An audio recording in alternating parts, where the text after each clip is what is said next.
നമസ്കാരം. ഡോക്ടർ ലൈവിലേക്ക് സ്വാഗതം. ചർമ്മ സംരക്ഷണം എന്നാൽ സൗന്ദര്യ സംരക്ഷണം കൂടിയാണ്. വിശേഷിച്ച് നമ്മുടെ മുഖ സൗന്ദര്യം, ചർമ്മത്തിലുണ്ടാകുന്ന ഏത് പ്രശ്നങ്ങളും നമ്മെ ആശങ്കപ്പെടുത്താറുണ്ട്. എന്നാൽ ഇന്ന് കൃത്യമായ നൂതന മാർഗങ്ങളിലൂടെ ഇത്തരം പ്രശ്നങ്ങൾ പരിഹരിക്കാവുന്നതാണ്. ഇതേക്കുറിച്ചാണ് ഇന്നത്തെ ഡോക്ടർ ലൈവിലൂടെ നിങ്ങളോട് സംസാരിക്കുന്നത് എറണാകുളം മെഡിക്കൽ ട്രസ്റ്റ് ആശുപത്രിയിലെ കൺസൾട്ടന്റ് ഡെർമറ്റോളജിസ്റ്റായ ഡോക്ടർ നവീൻ തോമസ്. നമസ്കാരം ഡോക്ടർ. ഡോക്ടർ, ഇപ്പം നമ്മൾ സാധാരണയായിട്ട് ശരിക്കും പറഞ്ഞാൽ മുഖത്തുണ്ടാവുന്ന കുരു മുതൽ നിരവധി പ്രശ്നങ്ങൾ ചർമ്മവുമായിട്ട് ബന്ധപ്പെട്ട് നമ്മൾ കാണാറുണ്ട്. വിശേഷിച്ച് കൗമാരപ്രായക്കാരെയൊക്കെ വല്ലാതെ ആശങ്കപ്പെടുത്താറുണ്ട് അല്ലേ. സാധാരണ കണ്ടുവരുന്ന ചർമ്മ സംരക്ഷണത്തിനുള്ള അല്ലെങ്കിൽ ചർമ്മ സൗന്ദര്യത്തെ ബാധിക്കുന്ന പ്രശ്നങ്ങൾ എന്തെല്ലാമാണ്? നമ്മൾ സൗന്ദര്യത്തെ ബാധിക്കുന്ന പ്രശ്നങ്ങൾ എന്ന് പറയുമ്പോൾ അത് പല ഏജ് ഗ്രൂപ്പിലും പലതാണ്.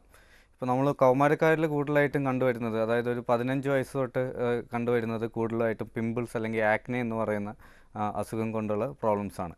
അപ്പോൾ നമ്മൾ പിമ്പിൾസ് എന്ന് പറയുമ്പോൾ കുരുക്കൾ കാരണം നമുക്ക് വരുന്ന പ്രോബ്ലംസ് ഉണ്ട്. അതേപോലെ തന്നെ കുരുക്കൾ വന്ന് പോയി കഴിയുമ്പോൾ വരുന്ന മാർക്സ് അല്ലെങ്കിൽ സ്കാർസ് കൊണ്ട് വരുന്ന പ്രോബ്ലംസും ഉണ്ട്. അപ്പോൾ ഇത് മാർക്സും സ്കാർസും ഒക്കെ പലരെയും കോൺഫിഡൻസും അതേപോലെ പിള്ളേരിൽ എസ്പെഷ്യലി അവരുടെ കോൺഫിഡൻസിനെ അഫക്റ്റ് ചെയ്യുന്ന ഒരു പ്രോബ്ലമാണ്.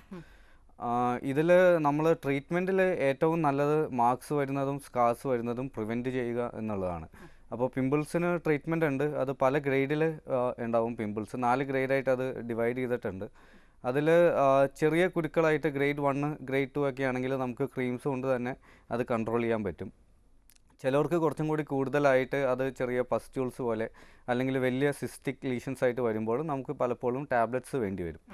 ഇതിൽ ട്രീറ്റ്മെൻറ്റ് എടുക്കുന്ന പലരും പലപ്പോഴും പറ്റുന്നത് കുറച്ച് നാളത്തേക്ക് ഒരു 2 ആഴ്ച അല്ലെങ്കിൽ 3 ആഴ്ച ട്രീറ്റ്മെൻറ്റ് എടുത്തതിന് അവരത് നിർത്തുന്നു. അപ്പോൾ വീണ്ടും പിമ്പിൾസ് തിരിച്ചു വരുന്നു, വീണ്ടും അത് വരുന്നതാണ്. നമ്മുടെ ഒരു കോളർ ഉണ്ട്, അതിനുശേഷം തുടരാം നമുക്ക്. ഹലോ. നമസ്കാരം, സംസാരിച്ചോളൂ ഡോക്ടറോട്. അതെ, ഞാൻ ഈ മുഖത്ത് ഒരു പിമ്പിൾസ് ആയിട്ട് വരുന്ന ഒരു 2 വർഷമായി ഇങ്ങനെ വന്നുകൊണ്ടിരിക്കുന്നു. 2 വർഷമായിട്ട് ഇങ്ങനെ ക്രീമൊക്കെ ഓരോ ഡോക്ടർക്ക് മാറി കാണിച്ചിട്ട്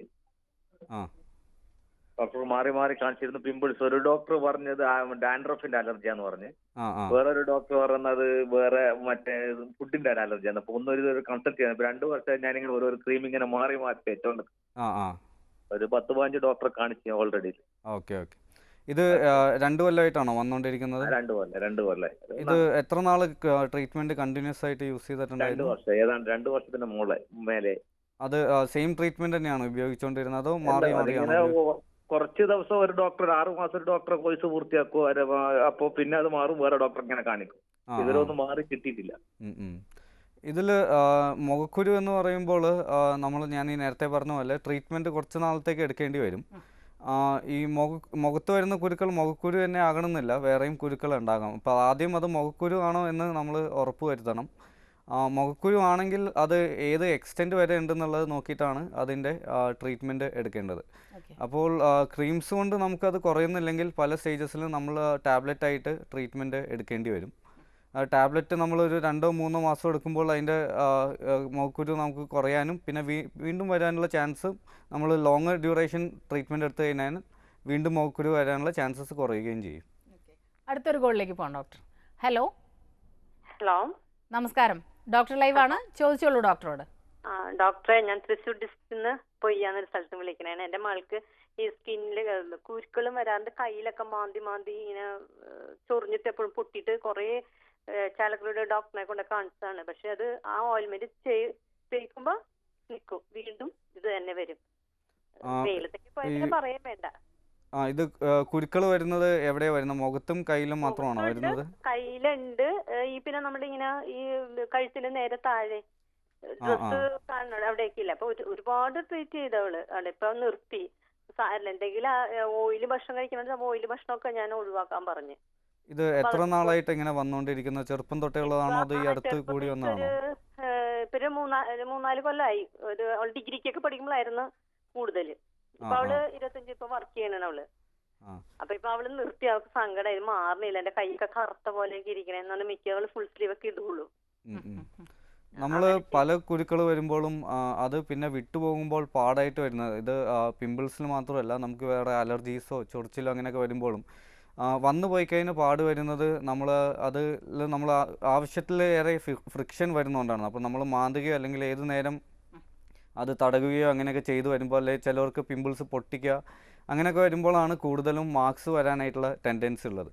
അപ്പോൾ ഇത് അലർജി ആണെങ്കിൽ നമ്മൾ അലർജിക്ക് വേണ്ടിയുള്ള ട്രീറ്റ്മെൻറ്റ് എടുത്തു കഴിയുമ്പോൾ, അതിൻ്റെ ക്രീംസ് എടുത്തു കഴിയുമ്പോൾ അലർജി കുറയും. അതല്ല പിമ്പിൾസ് ആണെങ്കിൽ നമ്മൾ പിമ്പിൾസിൻ്റെ ട്രീറ്റ്മെൻറ്റ് എടുത്തു കഴിയുമ്പോൾ ഇത് കുറയും. അപ്പം നമ്മൾ മാന്തുന്നതും അതിൽ അധികം പ്രഷർ കൊടുക്കുന്നതും അവോയ്ഡ് ചെയ്ത് കഴിഞ്ഞാൽ നമുക്ക് പാടുകൾ വരാനുള്ള സാധ്യതകൾ അത്രയും കുറവായിരിക്കും.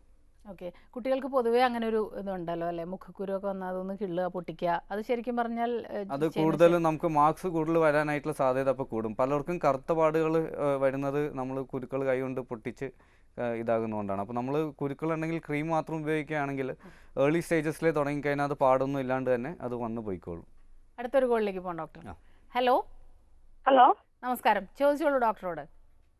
ഡോക്ടർ, അത് എനിക്ക് സ്കിന്നിൽ കിലോയിഡ് സ്കാർ വരുന്നുണ്ട്. അത് ഒരു ചിക്കൻ ബോക്സിന്റെ കലയായിരുന്നു, അത് വളർന്നു വരുന്നു. ഇത് സ്കാറ് നമുക്ക് സാധാരണ രീതിയിൽ നമുക്ക് എന്തെങ്കിലും മുറിവ് വന്നു കഴിഞ്ഞാൽ ഉണങ്ങി വരുന്നത് നമ്മൾ കാലക്രമേണ അത് കുറേശ്ശെ ഇമ്പ്രൂവ് ആയിട്ട് വരും. ഒരു 5-6 മാസം കൊണ്ട് നമുക്ക് വന്നതിനെക്കാട്ടിയും സ്കാറ് ഇമ്പ്രൂവ് ആയിട്ട് വരും. പക്ഷേ ചിലരിൽ അത് സ്കാറ് വളരാനായിട്ടുള്ള ടെൻഡൻസി ഉണ്ടാവും. അപ്പോൾ ഒരു ഹൈപ്പർട്രോഫിക് സ്കാർ അല്ലെങ്കിൽ കീലോയിഡ് എന്ന് പറഞ്ഞ് ചിലവർക്ക് അത് സ്കാറ് പിന്നെയും വലുതായി വരും. ഇതിൽ കുറച്ച് സ്ഥലങ്ങൾ നമുക്കിപ്പോൾ നെഞ്ചിൻ്റെ സ്ഥലങ്ങളിൽ, ബാക്കിൽ, ഇങ്ങനെയുള്ള സ്ഥലങ്ങളിലൊക്കെയാണ് സ്കാർ വരുന്നതെങ്കിൽ ഈ ടെൻഡൻസി ഉള്ളവർക്ക് ഇതേപോലെ പൊന്തി വരാനായിട്ടുള്ള സാധ്യത കൂടുതലാണ്. അപ്പോൾ ഇതിന് ചിലവർക്ക് ചൊറിച്ചിലുണ്ടാവും, ചിലവർക്ക് വേദന ഉണ്ടാവും, ചിലവർക്ക് ആ പൊന്തി ഇരിക്കുമ്പോൾ അത് കാണാനുള്ള പ്രയാസം അങ്ങനെ ഉണ്ടാവും. ഇതിന് ട്രീറ്റ്മെൻറ്റ് ഏറ്റവും എഫക്റ്റീവ് ആയിട്ടുള്ളത് നമ്മൾ സ്കാറിലേക്ക് തന്നെ നമുക്ക് എടുക്കാവുന്ന ഇഞ്ചെക്ഷൻസ് ഉണ്ട്. ഈ ഇഞ്ചെക്ഷൻസ് നമ്മൾ എടുത്തു കഴിയുമ്പോൾ ആ സ്കാർ പൊന്തി വരുന്നത് ഫ്ലാറ്റായിട്ട് മാറും. അപ്പോൾ അതിങ്ങനെ പ്രയാസം അങ്ങനെ എന്തെങ്കിലും ഉണ്ടെങ്കിൽ അടുത്തുള്ള ഡോക്ടറെ കണ്ട് ഇഞ്ചെക്ഷൻസ് എടുക്കാവുന്നതാണ്. ഡോക്ടർ, ഇപ്പോൾ മുഖക്കുരുവിനെ കുറിച്ച് നമ്മൾ പറഞ്ഞപ്പോൾ 4 സ്റ്റേജസ് ഉണ്ടെന്ന് പറഞ്ഞു. ആദ്യ സ്റ്റേജിനെ കുറിച്ച് ഡോക്ടർ പറഞ്ഞു കഴിഞ്ഞു. സെക്കൻഡ് സ്റ്റേജിനെ കുറിച്ചാണ് നമ്മൾ പറഞ്ഞുകൊണ്ടിരുന്നതെന്ന് തോന്നുന്നു. അപ്പോൾ 4 സ്റ്റേജിന് ആദ്യത്തെ സ്റ്റേജ് എന്ന് പറയുന്നത് നമ്മൾ കൊമഡോൺസ് എന്ന് പറയുന്നതാണ്. നമുക്ക് ചെറിയ വൈറ്റ് ഹെഡ്സ് അല്ലെങ്കിൽ ബ്ലാക്ക് ഹെഡ്സ് എന്ന് പറയുന്നത്. രണ്ടാമത്തെ സ്റ്റേജിൽ കുറച്ചും കൂടെ നമ്മൾ പൊന്തി വരുന്ന പാപ്യൂൾസ് എന്ന് പറയുന്നത്. മൂന്നാമത്തെ സ്റ്റേജ് ആകുമ്പോൾ കുറച്ചും കൂടി പസ് ഫിൽഡ് ആയിട്ടുള്ള ലീഷൻസ് ഒക്കെ വന്നു തുടങ്ങും, പസ്റ്റുലാർ ലീഷൻസ് ആയിട്ട് വരുന്നത്. നാലാമത്തെ സ്റ്റേജ് വളരെ വലുതായി വരുന്ന പിമ്പിൾസ്, നോഡ്യൂൾസ് അല്ലെങ്കിൽ സിസ്റ്റിക് ആയിട്ട് വരുന്ന പിമ്പിൾസും അതിൻ്റെ കൂടെ വരുന്ന സ്കാർസും ആയിട്ടാണ് ഉള്ള സ്റ്റേജാണ്. അപ്പോൾ ആദ്യത്തെ സ്റ്റേജുകൾ നമ്മൾ ക്രീം കൊണ്ട് തന്നെ നമുക്ക് കൺട്രോൾ ചെയ്യാൻ പറ്റും. കൊമഡോൺസ് വരുന്നുണ്ടെങ്കിലും അത് നമുക്ക് എക്സ്ട്രാക്ട് ചെയ്യാനായിട്ടുള്ള പ്രൊസീജിയേഴ്സ് ഇപ്പോൾ ഉണ്ട്. സെക്കൻഡ് സ്റ്റേജും തേർഡ് സ്റ്റേജൊക്കെ ആകുമ്പോഴാണ് നമ്മൾ കൂടുതലും ടാബ്ലറ്റ്സ് ഉപയോഗിക്കേണ്ടി വരുന്നത്. ഫോർത്ത് സ്റ്റേജൊക്കെ ആയിക്കഴിഞ്ഞാൽ നമ്മൾ ക്രീംസ് കൊണ്ട് മാത്രം നമുക്കൊരു കാര്യമായ ഇത് വരില്ല. അപ്പോൾ നമ്മൾ ടാബ്ലറ്റ്സ് ആയിട്ട് എടുക്കേണ്ടി വരും. ഓക്കെ, അടുത്തൊരു കോളിലേക്ക് പോകാം ഡോക്ടർ. ഹലോ ഹലോ, ചോദിച്ചോളൂ ഡോക്ടറോട്. ഡോക്ടറെ, എന്റെ മോൾക്ക് നേരത്തെ മൈഗ്രെയിൻ്റെ അസുഖം ഉണ്ടായിരുന്നു. അപ്പോൾ അതിനുവേണ്ടി കുറച്ച് മരുന്ന് കഴിച്ചു. മൈഗ്രെയിൻ്റെ അസുഖം അതങ്ങ് എന്നാല് അത് മൈഗ്രെയിൻ്റെ അസുഖം അതുകൊണ്ട് മാറിയില്ല. പിന്നെ അത് ഹോമിയോ മരുന്ന് കഴിച്ചാൽ അത് മാറിയത്. പക്ഷേ ഈ കയ്യേല് ഈ നമ്മുടെ തോള് തൊട്ട് താഴോട്ട് കൈമുട്ട് വരെ 2 കയ്യേലും ഒരുമാതിരി കറുത്ത പാടുകളുണ്ട്. അത് ഒരു കുരുക്കൾ മാതിരി. അപ്പം ഒരു ഹോസ്പിറ്റലിൽ ചെന്നപ്പം ഇങ്ങനെ നഴ്സുമാര് പിള്ളേർ കണ്ടപ്പോഴാ പറഞ്ഞു, എന്താ മൈഗ്രെയിൻ മരുന്ന് കഴിച്ചിട്ടുണ്ടോ, അതിന്റെ സൈഡ് എഫക്റ്റ് കൊണ്ടുണ്ടായതാണല്ലോ എന്നാ പിള്ളേർ ഇങ്ങോട്ട് പറഞ്ഞു. അപ്പോഴാ ഇതിനെ പറ്റി അറിഞ്ഞു. ഇപ്പൊ വന്നാൽ അത് പുറത്തോട്ടും ഉണ്ട്, ഈ നെഞ്ചത്തോട്ടും അത് വ്യാപിച്ചിട്ടുണ്ട് കുരുക്കള്. ഇതിപ്പോ പറയുന്നത് വെച്ചിട്ട് ഇത് ആക്നിഫോം ഇറപ്ഷൻസ് എന്ന് പറഞ്ഞാൽ, അതായത് പിമ്പിൾസ് പോലെ വരാവുന്ന ഇറപ്ഷൻസ് ഉള്ള പോലെയാണ് പറയുന്നതെന്ന് മനസ്സിലായത്. അത് മൈഗ്രെയിൻ്റെ മരുന്നല്ല, അത് ഉണ്ടാക്കാവുന്ന മെഡിസിൻസ് ഉണ്ട് വേറെ. നമ്മൾ ഫിറ്റ്സിന് എടുക്കുന്ന, എപ്പിലെപ്സിക്ക് എടുക്കുന്ന മരുന്നുകളും, ഇല്ലെങ്കിൽ നമുക്ക് അലർജി അങ്ങനെ വരുമ്പോൾ എടുക്കുന്ന സ്റ്റീറോയിഡ്സ്, അങ്ങനെ പല മരുന്നുകളും ഉണ്ട് നമുക്ക് ഇതേപോലെയുള്ള ചെറിയ ചെറിയ കുരുക്കൾ ഉണ്ടാക്കാവുന്നത്. അപ്പോൾ നമ്മൾ ഈ കുരുക്കൾ വരുന്നത് കൊണ്ട് ആ മരുന്ന് നിർത്തേണ്ട ആവശ്യമില്ല. നമ്മൾ പല പ്രാവശ്യവും പല സമയങ്ങളിൽ ഇത് തുടങ്ങുന്നത് നമുക്ക് ഒരു സീരിയസ് ആയിട്ടുള്ള ഇഷ്യൂവിന് വേണ്ടി ആയിരിക്കും. ഇപ്പോൾ നമുക്കൊരു ആൾക്ക് ഫിറ്റ്സ് വരാനോ അങ്ങനെ ചാൻസ് ഉണ്ടെങ്കിൽ നമുക്ക് ആ മരുന്ന് കണ്ടിന്യൂ ചെയ്യേണ്ടി വരും.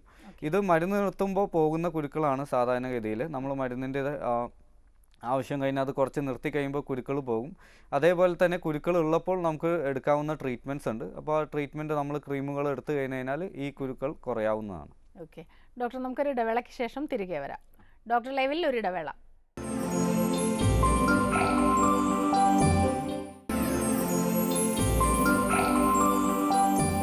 ഡോക്ടറിലെ തുടരുന്നു. നമ്മുടെ ഒരു കോളർ വെയിറ്റ് ചെയ്യുന്നുണ്ട് ഡോക്ടർ.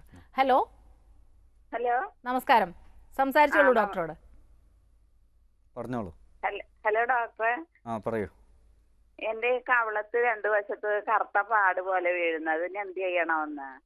അത് എത്ര നാളായിട്ട് വരുന്ന പാടുകളാണത്? അതിപ്പോ 1 വർഷത്തോളമായി. അങ്ങനെ വന്ന പാട് അങ്ങനെ തന്നെ അങ്ങ് നിൽക്കുന്നു. ഇത് പടരുന്നതും ഇല്ല. കവിളിലാണോ ഉള്ളത്? കവിളില 2 വശത്തും ഉണ്ട്. നമുക്ക് കവിളിൽ വരുന്ന പാടുകൾ എന്ന് പറയുമ്പോൾ മുഖത്ത് വരുന്ന പാടുകൾ തന്നെ പല രീതിയിലുണ്ട്. അതിൽ നമുക്ക് കോമൺ ആയിട്ടും വരുന്ന, പ്രത്യേകിച്ച് പെണ്ണുങ്ങളിൽ കൂടുതൽ കാണുന്ന മെലാസ്മ എന്ന് പറയുന്ന ഒരു അസുഖമാണ്. അത് നമ്മളുടെ ഹോർമോണൽ ചേഞ്ചസ് കൊണ്ടും അതേപോലെ തന്നെ നമ്മൾ സൂര്യൻ്റെ നോടുള്ള സൺ എക്സ്പോഷറും കൊണ്ടും അത് കൂടാവുന്നതാണ്. അപ്പോൾ പാടുകളുണ്ടെങ്കിൽ നമുക്ക് ചെയ്യാവുന്നത് ആദ്യത്തെ സ്റ്റെപ്പ് എന്ന് പറയുന്നത് നമ്മൾ അത് കൂടാണ്ടിരിക്കാൻ വേണ്ടി സൺസ്ക്രീൻ യൂസ് ചെയ്യുക. അതല്ലെങ്കിൽ നമ്മൾ സണ്ണിൽ നിന്ന് പറ്റുന്ന പോലെ പ്രൊട്ടക്ഷൻ എടുക്കുക. അപ്പോൾ സൺസ്ക്രീൻ അല്ലാണ്ട് നമുക്ക് ചെയ്യാവുന്നത് കുട ഉപയോഗിക്കുകയോ അങ്ങനെ സൂര്യൻ്റെ നിന്ന് വരുന്ന ഡാമേജസ് കുറയ്ക്കാനായിട്ടുള്ളത് നോക്കുക.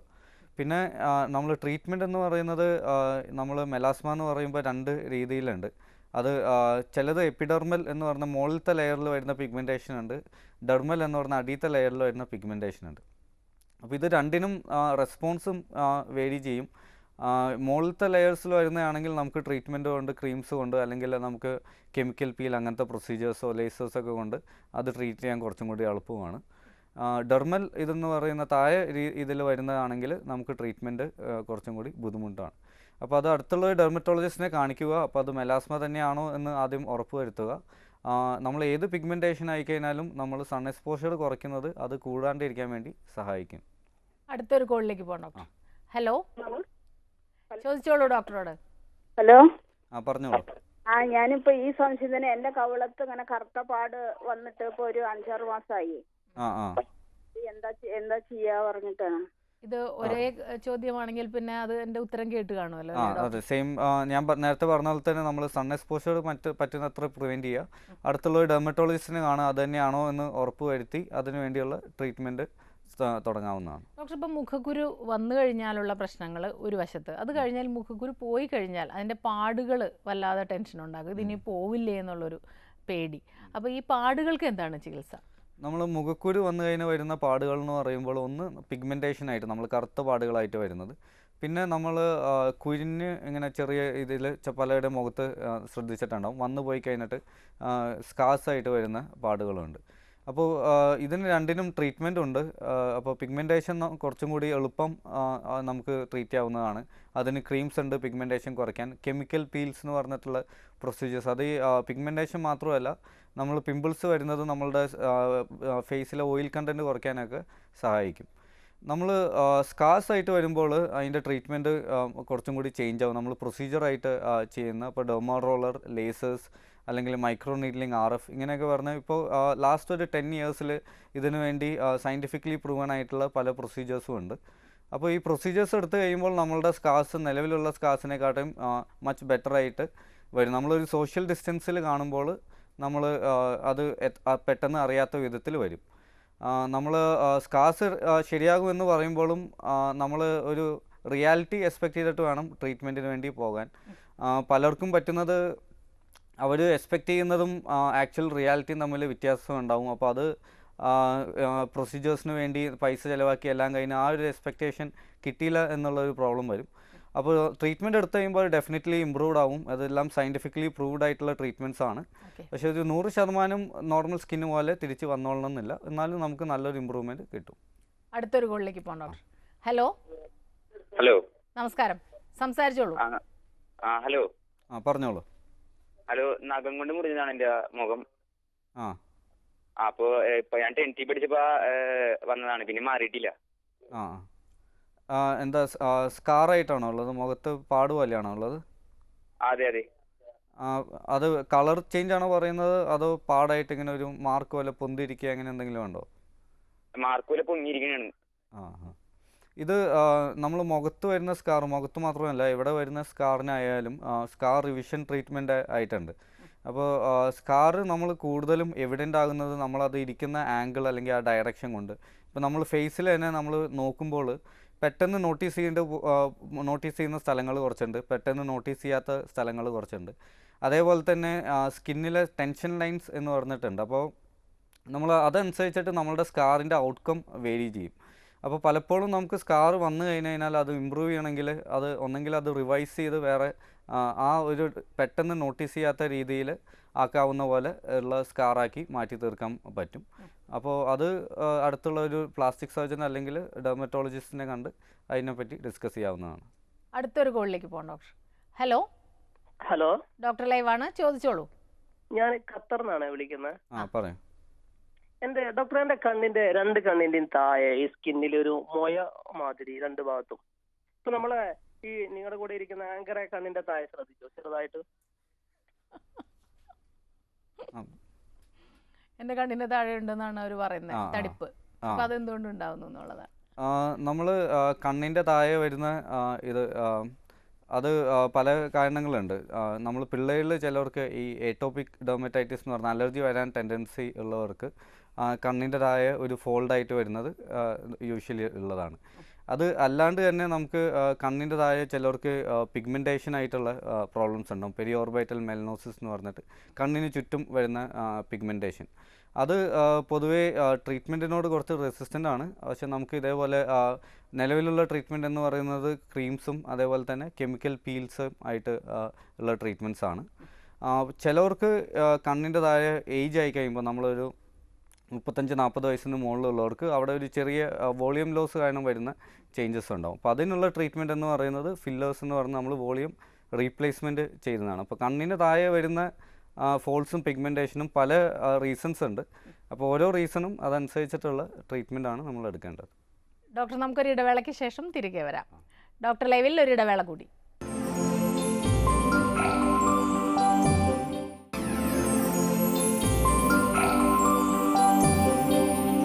ഡോക്ടർ ലൈവ് തുടരുന്നു. ഒരു കോളർ വെയിറ്റ് ചെയ്യുന്നുണ്ട്. ഹലോ ഹലോ, നമസ്കാരം, ചോദിച്ചോളൂ. നമസ്കാരം ഡോക്ടർ. എന്റെ മോനെ സോഡിയാസ് എന്നുള്ള അസുഖമാണെന്നാണ് ഇവിടുത്തെ ഡോക്ടർ പറഞ്ഞത്. തലയിൽ വട്ടത്തില് പൂപ്പല് പോലെ പാട് വരുന്നു. അതിന് ഒരു ഓയിൽമെന്റ് തന്നിരുന്നു. KETO ഫോറസ് എന്നാണ് ആ ഓയിൽമെന്റിന്റെ പേര്, കെറ്റോ ഫോറസ് എന്നാ. അപ്പൊ അത് പുരട്ടുമ്പം കുറയുന്നു. പിന്നെ മേത്തും എല്ലാം കറുത്ത് പാടുണ്ട്, ഈ അരിമ്പാറ പോലെ മുറ്റിന്റെ ഇവിടെയൊക്കെ. എന്ത് മരുന്ന് കഴിക്കണം ഡോക്ടർ? നമ്മൾ സോറിയാസിന് പല ട്രീറ്റ്മെൻറ്റ് ഓപ്ഷൻസ് ഉണ്ട്. അത് നമ്മളുടെ ബോഡിയിൽ എന്തോരം ഇൻവോൾവ്മെൻ്റ് ഉണ്ടെന്ന് അനുസരിച്ചിട്ടും അത് നമ്മളുടെ ലൈഫ് സ്റ്റൈലിനെ എന്തോരം അഫക്റ്റ് ചെയ്യുന്നുണ്ടെന്ന് അനുസരിച്ചിട്ടുമാണ് അതിൻ്റെ ട്രീറ്റ്മെൻറ്റ് വേരി ചെയ്യുന്നത്. നമുക്ക് കുറച്ച് സ്ഥലത്ത് മാത്രമേ ഉള്ളൂ, ഒരു 10% നമ്മുടെ ബോഡി സർഫസ് ഏരിയേൻ്റെ താഴെയാണ്. അത് നമ്മളുടെ ലൈഫിൽ അഫക്റ്റ് ചെയ്യുന്നില്ല. അതായത് ഇപ്പോൾ നമ്മൾ പെട്ടെന്ന് കാണാത്ത, ഇപ്പോൾ കയ്യിലോ കാലിലോ അല്ല, കവേർഡായിട്ടുള്ള ഏരിയാസിലാണ്. അങ്ങനെയുണ്ടെങ്കിൽ നമുക്ക് ക്രീംസ് കൊണ്ട് തന്നെ ഇത് ട്രീറ്റ് ചെയ്യാവുന്നതാണ്. നമ്മളത് കൂടുതൽ സ്ഥലങ്ങളിൽ വരുമ്പോൾ നമുക്ക് വേറെ ട്രീറ്റ്മെൻറ്റ് ഓപ്ഷൻസ് എടുക്കേണ്ടി വരും. അതിൽ ഫോട്ടോതെറാപ്പി അല്ലെങ്കിൽ ടാബ്ലറ്റ്സ് അങ്ങനെ ആയിട്ടുള്ള ട്രീറ്റ്മെൻറ്റ് എടുക്കേണ്ടി വരും. ശരിക്കും പറഞ്ഞാൽ സോറിയാസിസ് ഒരു വലിയ വിഭാഗം തന്നെയാണല്ലേ, ഒരുപാട് സംസാരിക്കാനും ഉള്ള. നമുക്ക് സോറിയാസിസ് എന്ന് പറയുമ്പോൾ അതിൽ തന്നെ പല ടൈപ്സ് ഉണ്ട്, ഒരു 8-9 ടൈപ്സ് ഉണ്ട്. അപ്പോൾ അതൊരു അത് മറ്റൊരു ദിവസത്തേക്ക് വെക്കുന്നതായിരിക്കും നല്ലതെന്ന്. ഡോക്ടർ, ഇപ്പം ഈ മുഖത്തുണ്ടാകുന്ന പാടുകൾ, വെള്ളപ്പാടുകൾ വല്ലാതെ നമ്മളെ ടെൻഷൻ പിടിപ്പിക്കാറുണ്ട്. അതൊരു പാണ്ടാണ് എന്നുള്ളൊരു ധാരണയിലും പേടിയാണ് എല്ലാവർക്കും. അങ്ങനെ വന്നാൽ അതിന് കൃത്യമായ ചികിത്സയുണ്ടോ എന്നുള്ളതാണ്. നമ്മൾ മുഖത്ത് വരുന്ന വെള്ളപ്പാടുകൾ എന്ന് പറയുമ്പോൾ പിള്ളേരിൽ വളരെ കോമൺ ആയിട്ട് കാണുന്നതാണ്. അതിൽ ഈ അലർജി ആയിട്ട് ബന്ധപ്പെട്ട് വരുന്ന പാടുകളുണ്ട്. അത് അല്ലാണ്ട് നമ്മൾ ചുണങ്ങെന്ന് പറയുന്ന പോലെ ചെറിയ ഫംഗൽ ഇൻഫെക്ഷൻ ആയിട്ട് വരാവുന്ന പാടുകളുണ്ട്. ഇതല്ലാണ്ട് വിറ്റ്ലിഗോ എന്ന് പറഞ്ഞാൽ നമ്മൾ വെള്ളപ്പാടായിട്ട് വരുന്ന പാടുകളുണ്ട്. അപ്പോൾ പല മാതാപിതാക്കൾക്കും പേടി വരുന്ന ചെറിയൊരു പാട് വരുമ്പോൾ തന്നെ ഇത് വിറ്റ്ലിഗോ ആണോ അതോ ഇതിനി ട്രീറ്റ്മെൻറ്റ് എടുത്താലും പോകുകയില്ലേ എന്നുള്ള പേടിയാണ്. നമ്മൾ വിറ്റ്ലിഗോ എന്ന് പറയുന്ന ഈ ഇതിൽ കോമൺ ആയിട്ട് കാണുന്നതല്ല. നമ്മൾ കൂടുതലും കാണുന്ന അലർജി സംബന്ധമായിട്ട് വരുന്നതും ഈ ഫംഗൽ ഇൻഫെക്ഷനുമായിട്ട് വരുന്ന പാടുകളാണ്. ഇനി അത് വിറ്റ്ലിഗോ ആണെങ്കിൽ തന്നെ അതിന് ഇപ്പോൾ ട്രീറ്റ്മെൻ്റ് ഉണ്ട്. അത് ക്രീംസും ഫോട്ടോതെറാപ്പിയും ടാബ്ലറ്റ്സും അല്ലാണ്ട് തന്നെ ഇപ്പോൾ വിറ്റ്ലിഗോ സർജറീസ് ഉണ്ട്. അതിനെല്ലാം നല്ല റിസൾട്ട്സാണ് കിട്ടുന്നത്. അപ്പോൾ വെള്ളപ്പാണ്ട് ഇപ്പോൾ നമ്മൾ മാറാണ്ട് പോയിരിക്കുന്ന ഇപ്പോൾ സ്ഥലങ്ങളുണ്ടെങ്കിൽ നമുക്ക് അവിടെ വിറ്റ്ലിഗോ സർജറീസ് ചെയ്ത് പിഗ്മെൻറ്റ് തിരിച്ച് കൊണ്ടുവയ്ക്കാം. നമ്മൾ സ്കിന്നെടുത്ത് വെക്കുന്ന പ്രൊസീജിയേഴ്സ് ഉണ്ട്. സ്കിന്നിൽ നിന്ന് തന്നെ നമ്മൾ പിഗ്മെൻറ്റ് ഉണ്ടാക്കുന്ന സെൽസ് സെപ്പറേറ്റ് ചെയ്തിട്ട് അത് വെക്കുന്ന പ്രൊസീജിയേഴ്സും ഉണ്ട്. അടുത്തൊരു കോളിലേക്ക് പോകാം ഡോക്ടർ. ഹലോ ഹലോ, ചോദിച്ചോളൂ ഡോക്ടറോട്. അതെ, സ്കിന്നൊക്കെ ഭയങ്കര ഡാർക്ക് സ്കിന്ന് പോലെ ആവാം, മുടി കടിച്ച പോലെ, അതേപോലെ തലയിലും ഉണ്ട്. ഇത് എത്ര നാളായിട്ടുള്ളത്? ഇത് വേനലാവുമ്പോഴ് കൂടുതൽ കാണാറ്. വേനൽ സീസണൊക്കെ വൃശ്ചിക മാസം ആ അവസരത്തിൽ മഞ്ഞുകാലത്ത് അല്ലേ? അനുഭവപ്പെടാറ്. ഇത് ചെറുപ്പം തൊട്ടേ സ്കിൻ ഇങ്ങനെ ഡ്രൈ ആകുന്ന ഒരു ടെൻഡൻസി ഉണ്ടോ? അത് പൂർവികമായിട്ട് ഉമ്മാക്കുണ്ട്, ഉമ്മയുടെ ഉമ്മാക്കുണ്ട്, അങ്ങനെ പൂർവികമായിട്ട് വരുന്നു. അങ്ങനെയല്ല, ചെറുപ്പം തൊട്ട് തന്നെ ഇതിപ്പോൾ കുറേ വർഷങ്ങളായിട്ട് ഇങ്ങനെ തണുപ്പ് വരുമ്പോൾ സ്കിന്ന് ഡ്രൈ ആകുന്ന പോലെ അങ്ങനെയാണോ? ഉണ്ടായിരുന്നു, പക്ഷെ ഇപ്പൊ കുറച്ച് നാളത്തേക്ക് മാറിയിരിക്കുകയാണ്. നമ്മൾ സ്കിന്ന് ഡ്രൈ ആകുന്നത് നമുക്ക് ചിലപ്പോൾ അത് ചിലർക്ക് ടെൻഡൻസി ഉണ്ടാവും, ചെറിയൊരു ഡ്രൈ സ്കിൻ വരാനായിട്ടുള്ള ടെൻഡൻസി ഉണ്ടാവും. അതല്ലാണ്ട് നമുക്ക് ഇപ്പോൾ തൈറോയിഡിൻ്റെ അസുഖമുള്ളവർക്ക് ചിലവർക്ക് സ്കിന്ന് ഡ്രൈ ആകാം. ചില ടാബ്ലറ്റ്സ് എടുക്കുമ്പോൾ അതിൻ്റെ ഒരു സൈഡ് എഫക്റ്റ് ആയിട്ട് സ്കിന്ന് ഡ്രൈ ആകാം. അപ്പോൾ ഇത് സ്കിന്ന് ഡ്രൈ ആകുമ്പോൾ നമുക്ക് വേറെ അസോസിയേറ്റഡ് വേറെ തൈറോയിഡിൻ്റെ പ്രോബ്ലം ഒന്നുമില്ല. അത് എന്തോരം എക്സ്റ്റെൻറ്റ് ഓഫ് ഡ്രൈനെസ് വെച്ചിട്ടാണ് നമ്മളത് ചെക്ക് ചെയ്യണോ വേണ്ടതെന്നുള്ളത് തീരുമാനിക്കുന്നത്. നമ്മൾ ഡ്രൈ സ്കിന്നിന് മോയ്സ്ചറൈസർ യൂസ് ചെയ്യുക എന്നുള്ളതാണ് ചെയ്യാനുള്ളത്. നമ്മൾ എണ്ണ യൂസ് ചെയ്യുന്നത് ഹെൽപ്പ് ചെയ്യും, വെളിച്ചെണ്ണ നല്ലതാണ്. അതല്ലാണ്ട് തന്നെ നമുക്ക് മാർക്കറ്റിൽ അവൈലബിൾ ആയിട്ടുള്ള മെഡിക്കേറ്റഡ് ആയിട്ടുള്ള മോയ്സ്ചറൈസേഴ്സ് ഉണ്ട്. അത് റെഗുലറായിട്ട് യൂസ് ചെയ്ത് കഴിഞ്ഞാൽ നമുക്ക് ഡ്രൈ സ്കിന്നിൽ നിന്ന് ഒരു സൊല്യൂഷൻ കിട്ടും. അടുത്തൊരു കോളിലേക്ക് പോകാം doctor. Hello, good afternoon doctor. Good afternoon doctor. എന്റെ പേര് രഘുനാഥ് എന്നാണ്. ഞാൻ ദുബായിൽ നിന്നാണ് വിളിക്കുന്നത്. അപ്പോൾ എനിക്ക് ഒരു it's not a severe one. എനിക്ക് കുറെ കാലം എന്റെ കണ്ണിന്റെ കവിളിന്റെ മുകളിൽ ഒരു കാര മാതിരി, അതിന് കാരാന്നാണ് വിളിക്കാന്ന് എനിക്ക് അറിയില്ല. അപ്പൊ അതിങ്ങനെ കുറേശ്ശെ ഷെയ്ഡ് ആയിട്ട് ഇങ്ങനെ കാണാറുണ്ട്. ഒരു ചെറിയ ഡാർക്ക് സ്പേഡ് രണ്ട് സൈഡിലും. അപ്പോ ഞാൻ അതിനെന്തെങ്കിലും ട്രീറ്റ്മെന്റ് ഉണ്ടോ എന്ന് ഡോക്ടർ പറഞ്ഞതൊക്കെ കേട്ടില്ല, ചോദിച്ചതാ. ഇത് ഫ്ലാറ്റ് ആയിട്ട് പരന്നിരിക്കുന്ന പോലെയാണോ അതോ സ്കിന്നിൽ നിന്ന് ചെറുതായി പൊന്തി വന്നേക്കുന്ന പോലെയാണോ ഉള്ളത്? പൊന്തി വന്നിരിക്കുന്നില്ല, ഫ്ലാറ്റ് ആയിട്ട് ഇങ്ങനെ കുറച്ച് പരന്നിരിക്കുന്നേ ഉള്ളൂ. അപ്പോൾ നമ്മൾ കണ്ണിന് ചുറ്റും ഞാൻ നേരത്തെ പറഞ്ഞ പോലെ തന്നെ വരുന്ന പിഗ്മെൻറ്റേഷൻ എന്ന് പറയുന്നത് ചിലർക്ക് ജനറ്റിക് ഇതായിട്ടുണ്ടാവും. ചിലർക്ക് നമ്മളുടെ കണ്ണ് ഈ ബോണിൻ്റെ ഇതിൻ്റെ ഓർബിറ്റിൻ്റെ കുറച്ചും കൂടി അകത്തേക്ക് ഇരിക്കുമ്പോൾ ഒരു ഷാഡോ എഫക്റ്റ് പോലെയും അത് വരാവുന്നതാണ്. അപ്പോൾ നമ്മൾ ഈ പിഗ്മെൻറ്റേഷൻ ഉണ്ടെങ്കിൽ ഞാൻ നേരത്തെ പറഞ്ഞ പോലെ ക്രീംസ് അല്ലെങ്കിൽ നമുക്ക് കെമിക്കൽ പീൽ അങ്ങനത്തെ ട്രീറ്റ്മെൻറ്റ് ഉണ്ട്. പക്ഷെ നമ്മൾ പിഗ്മെൻറ്റേഷൻ പൊതുവേ ഈ പെരി ഓർബൈറ്റൽ മെലനോസിസ് എന്ന് പറയുന്ന കണ്ണിൻ്റെ ചുറ്റും വരുന്നുള്ള കറുത്ത പാടുകൾ ട്രീറ്റ്മെൻറ്റിനോട് കുറച്ച് റെസിസ്റ്റൻ്റ് ആണ്, പക്ഷേ ട്രീറ്റ്മെൻറ്റ്സ് അവൈലബിൾ ആണ്. ഓക്കെ ഡോക്ടർ, ഇന്നത്തെ നമ്മുടെ ഡോക്ടർ ലൈവിൻ്റെ സമയം ഇവിടെ അവസാനിച്ചിരിക്കുകയാണ്. ഇതൊരു സൗന്ദര്യ പ്രശ്നം കൂടിയായതുകൊണ്ട് ഒരുപാട് സംസാരിക്കാനുണ്ടാവും എന്നറിയാം. എങ്കിലും ഇന്നത്തെ സമയം അവസാനിച്ചിരിക്കുന്നു. വളരെയധികം നന്ദി ഞങ്ങളോട് സഹകരിച്ചതിന്. ഇന്നത്തെ ഡോക്ടർ ലൈവ് ഇവിടെ അവസാനിക്കുന്നു. നമസ്കാരം.